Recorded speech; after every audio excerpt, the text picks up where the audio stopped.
Ronda Veritas Report. Mga kapanalig, sa punto pong ito ay pakinggan po natin ang Ronda Veritas na si kapanalig Nolan Ariola. Maraming salamat mga kapanalig. Ngayong tumataas ang presyo ng mga produktong petrolyo, napansin ng Electric Vehicle Association of the Philippines na tumataas ang bentahan ng electric vehicles. Dahil sa mahal na presyo ng gasolina at diesel, nagbabago na nga ba ang car preferences ng mga Pilipino at lumilipat na sa paggamit ng electric vehicles?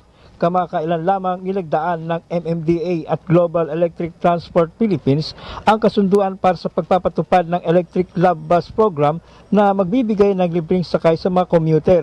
Na isa katuparan naman ng lokal na pamahalaan ng Pasig ang pagbili ng 5 electric minibuses para rin sa libreng sakay program.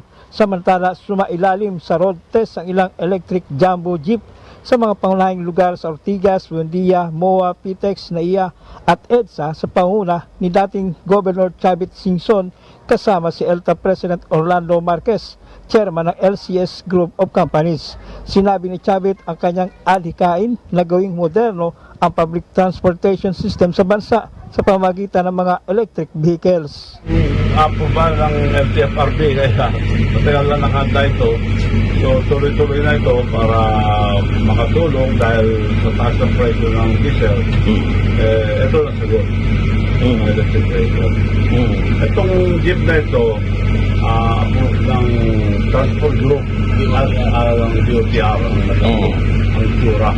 So ito exactly yung pinagyan natin.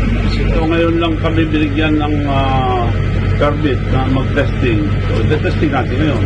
Ang advantage dito, hindi na magkakasakit ng tao dahil wala ng pollution. Mga kapanalig, isa sa dalangin at naisin ng simbahang Katolika ay ang maayos at ligtas ang mga commuters saan man.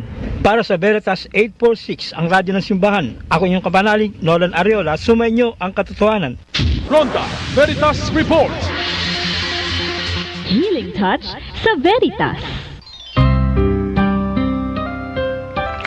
Okay, ayan mga kapanalig, no? Tumataas ang papatuloy ko tayo, Father Joel po ito. So tumataas yung demand ng electric vehicles, ano, dahil nga sa krisis sa oil, sa crudo.